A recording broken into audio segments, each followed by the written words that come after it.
Preseason basketball is just 5 days away, where your Miami Heat will take on the Charlotte Hornets on October 8th. Of course, I'm super excited and will continue to be for about 15 seconds until we all realize how bad and boring preseason basketball is. But regardless, there is several things that we should be excited for as Heat fans, so I'm going to give you the top 5 things to look out for throughout this preseason. Now, number 1 is the highly debated topic, of course, which is the starting lineup. Now, I should say whatever we see, as the starting lineup in game 1 might not necessarily be the starting lineup for the first game of the regular season, and vice versa. We know Spo likes to tinker with his lineups really throughout an entire season, so I'm sure he'll do the same in the preseason.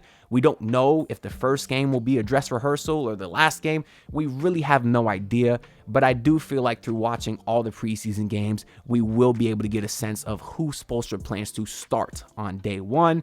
And I think we already have an idea if you base it off his answers on media day and throughout what we've seen in training camp thus far. It will likely be the starting lineup that we saw to end last season when healthy, which was really like 2 or 3 games. But it will be Terry Rozier and Tyler Hero leading your backcourt, with Jimmy and Bam, of course, in the front court, and then Jovic filling out that power forward spot. Now, this has truly been a highly debated topic for the last couple years, mostly surrounding Tyler Hero, because if you go just a few seasons back, Tyler Hero was coming off the bench. Of course, he was playing well. He won 6th Man of the Year. The team was in the number 1 seed, so they were super successful. And then in the couple of years since, obviously the Heat finished in the play-in tournament both times, and things weren't as great with regards to the regular season. Now, Tyler Hero's play individually, I don't think has been bad. He's put up relatively the same numbers since his 6th Man of the Year campaign. It's just the team success hasn't really been as great. And it's always been my personal perspective that he has been most optimal off the bench because he is such an elite and versatile scorer. I think he can have the ball in his hands a lot more to be able to do his thing coming off the bench. And you combine that with the fact that his replacement in years past would have been Duncan Robinson. Well, his chemistry with Bam Adebayo and Jimmy Butler has, of course, been phenomenal, and the numbers would show you that as well. But the reason things get even more complicated going into this season is because in the last couple years, they've flirted with the idea of Tyler Hero as a full-time point guard. I don't think that's what he is. That's why they brought in Terry Rozier, who I do think is a better facilitator. He was one of the best lob passers when he was in Charlotte, and of course, he can score as well. So while I do think he makes sense in the starting lineup, that complicates things because now you have a very, very small backcourt of 2 ball-dominant guards with Terry Rozier and Tyler Hero. The couple games that we did see that last year wasn't great, but I am willing to give them a little bit of the benefit of the doubt because Terry was still new.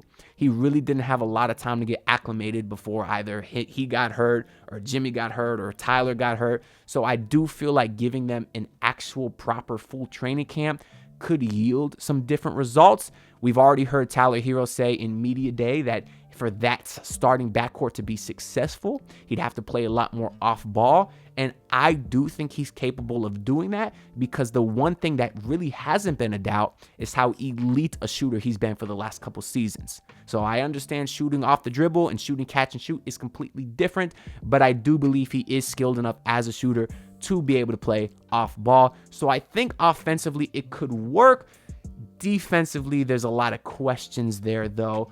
Obviously, if those guys are playing alongside Jimmy and Bam, that helps relegate some of that. And if Spo does decide to go more defensive by maybe putting like a Hayward Highsmith at the 4, maybe there's ways that this could work. So there is a few moving pieces because I would say the only locks as of now is Jimmy and Bam, of course. Everything else is sort of up in air based off what Spoelstra sees. Now, one part that is positive for that starting lineup is the sense of maturity growth within Tyler Hero. There's been some drama surrounding him and his starting role for the last couple years because he was pretty vocally adamant in wanting to start. He viewed it as a guy who is getting paid, so he should be a starter, and he thought it might be a little bit disrespectful to be coming off the bench, which never made sense to me because he was always closing games and playing starter minutes. But we can push that to the past because coming into the media day, I really think Tyler Hero won with his answers because he was saying all the right things. I should emphasize saying all these things is one thing, Acting on it is another. It's easy to talk about it. Now he has to be about it. But essentially, when asked about his role in the starting lineup, Tyler Hero said that, hey, Spo's the best coach in the world. Pat Riley's the best president. Whatever those guys say, I trust. And he said he's just all about going out there, having fun and winning. So he sounds really focused. He has the right mindset. And for that reason, I do have some optimism regarding that starting lineup. They theoretically got 4 guys that could score over 20 plus points per game. You add that in with Nikola Jovic, who really helps bolster, their speed, their shooting, their size. I do feel like it's a great mix of everything, but you do need to at least get above average defense from the other 3 outside of Jimmy and Bam for that to work. But we'll kind of see how that goes in the preseason and if Spoelstra goes to that. Because let's say he even likes the Hero Terry Rozier backcourt. You still got a big question at that 4 spot, which could be filled by a number of guys. You got obviously Jovic, maybe Jaime Jaquez, maybe Haywood Highsmith, maybe Kevin Love, which we've seen at points. Maybe he plays like first 15 minutes of the first quarter, first 10 minutes of the first quarter, first 10 minutes of the third quarter, and never plays again. Maybe eventually throughout the season, we see Khalil Ware slide into the 5 spot, push Bam to the 4. Maybe we see Kashad Johnson, a guy that I love a lot, slide into that spot eventually to play the sort of PJ Tucker role. There's a lot of options there, a lot of questions, and I'm curious to see how Spoelstra handles that to start the preseason. Moving on. The second thing to look forward to the most in this preseason is Jaime Jaquez's growth and aggressiveness. Jaime is, of course, coming into year 2 after a stellar rookie season. He did slow off a bit towards the second half of last year. Some people think it's the rookie wall. I think it was more attributed to his groin injury that he had. But regardless, he was practicing against Team USA before they went off to the Olympics, and all the reports have said that Jaime Jaquez actually balled out and really set himself apart from the other guys in those scrimmages. Apparently, the reporting was Jaime and Cooper Flagg, the expected number 1 pick coming out of Duke next season. Apparently, those were the 2 guys that really outperformed in those scrimmages versus Team USA. So I think that's a reason to be super excited. Also, listening to Jaime Jaquez during Media Day, he was saying that his goal is to build up his aggressiveness, which I think is important because as a young guy who will likely be coming off the bench behind such great scores with a much longer reputation, I do think it'd be easy for Jaime Jaquez just to kind of dial it back a bit, maybe focus on just being a spot-up shooter, which we saw a lot of last season, which was disappointing because I don't think that stuff is his game. I do believe he's a guy that can say, give him the ball, go get a bucket, look for him in the post, run plays to give him space in the post to operate, because I do believe when he's in an isolation, he can score with some of the best of them. And also, guy coming into year 2, a lot of times you will see a really big jump in that year, and I'm super excited to see him, and I just hope he keeps that aggressiveness up. There's also been a lot of reports on his improved shooting, and of course, if that's the case, then that opens this Heat offense to a whole other dimension, because he did play a lot of spacer at that 4 spot last year, kind of sitting in the corner, which he wasn't great at. So if he is able to do that, then of course that will allow him to get more playing time on the court, and then eventually find more possessions where he can be an ISO scorer. So that's something to look out for this preseason, is just the aggressiveness of him. Obviously, he played like 2 summer league games where he dominated, looked like men against boys. That's exactly what you wanted to see. So I'm looking forward to that continuing in the preseason. Number 3 is Bam Adebayo's 3-point shooting. We've heard him talk on my guy Brendan Tobin's show. He said that he plans to get up at least 100 threes a season. I know in years past, Bam has said literally he plans to be a flat-out scorer, a flat-out shooter, whatever he said. That hasn't exactly happened yet. So I want to temper expectations a little bit. But the reason I am optimistic that we will see Bam take 1 to 2 threes a game is because to end last season, he kind of was. He was actually making a 3 a game. And then obviously carry that over to the Olympics, where he was the third splash brother, according to LeBron. Of course, Bam was letting it fly a lot there, where I remind you, Eric Spoelstra was an assistant coach for that team. He saw Bam shooting threes in game. He saw Bam doing it in the practice, and Bam Adebayo has said as much that Spo trusts him now to shoot 3-pointers. So we talked about guys can talk about it. Now they got to be about it. I want to see Bam Adebayo be about it. Go out there in the preseason, take 3 to 4 to 5 threes a game. Why the hell not? It's the preseason. Get a real feel for it. And then when you go in the regular season, I'll be okay if he takes 2 a game at that point. But in the preseason, let it fly, Bam. There's no reason not to. And if he does and he's able to hit at a reliable clip, it goes without saying how critical that will be to the Heat's offense because, I mean, this Heat offense, they said, had a lot of spacing concerns. Obviously, Jimmy's not a great shooter in the regular season. But now if you got Bam at the 5 spot really stretching the floor, that opens up the driving lanes for Terry and Tyler and Jimmy and even himself. It would just make this offense quite literally infinitely better. So I'm super excited to see how he handles that. The number 4 thing to look out for is the point guard battle between Drew Smith and Isaiah Stevens. Now, as things stand right now, Drew Smith has the final 2-way spot, but Isaiah Stevens is the guy that balled out in the Summer League with an amazing assist-to-turnover ratio, and it really just looks like an elite facilitator, definition of a true point guard, had great chemistry with all the guys, Khalil Ware, Keshad Johnson, Pella Larson. So I'm very excited to see how this battle turns out because a lot of Heat fans, including myself, were enraged, confused, however you want to say it, that final 2-way spot did not go to Isaiah Stevens, especially when you consider Drew Smith was hurt. He's had like 3 stints here. They keep letting him go for a reason.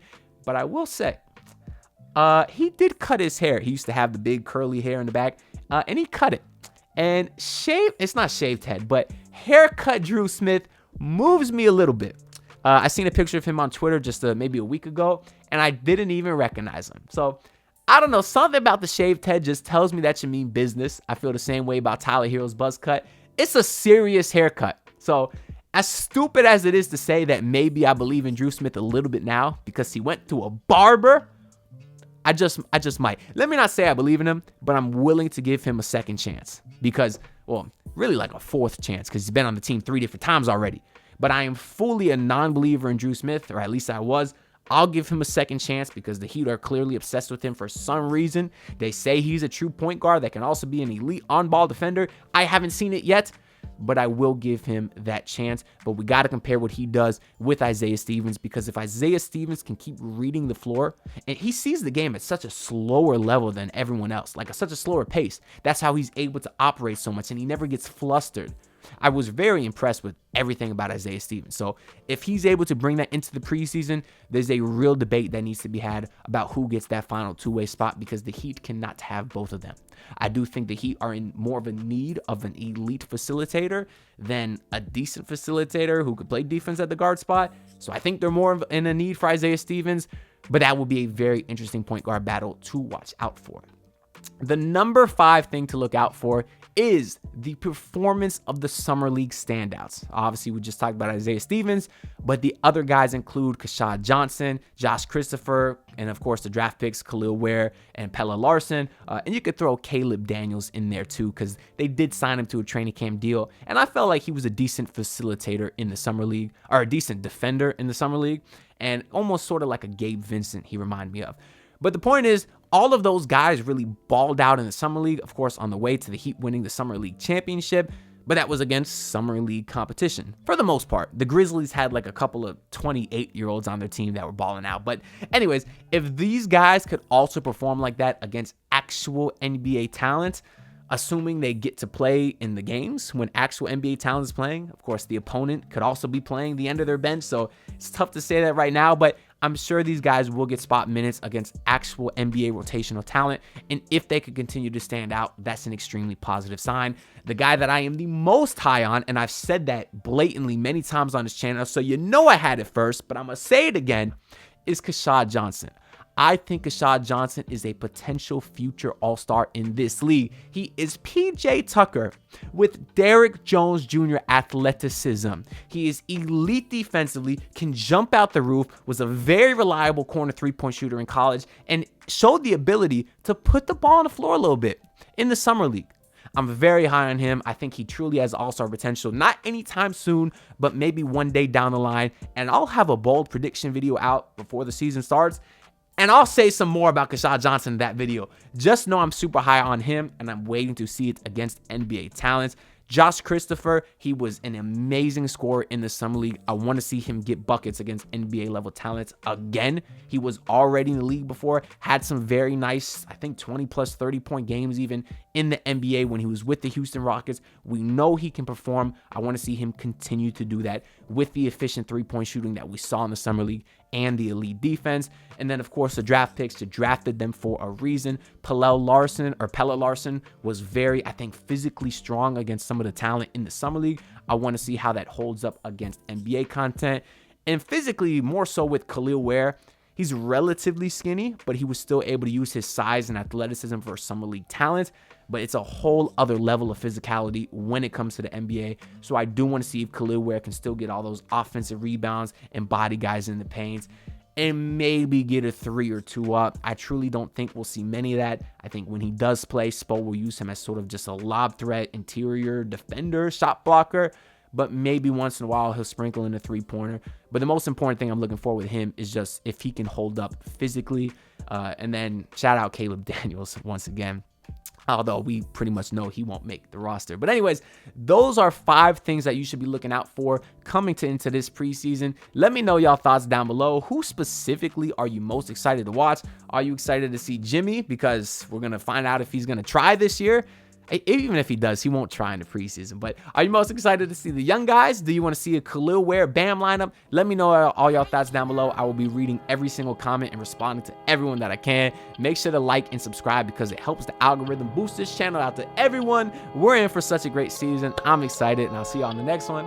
Peace out. Look, pull up in the city trying to get that dead face. Do it on my own, I don't need no dead weight. Had to kill him off, yeah, I need a head space. You know this homegrown bitch don't offend me.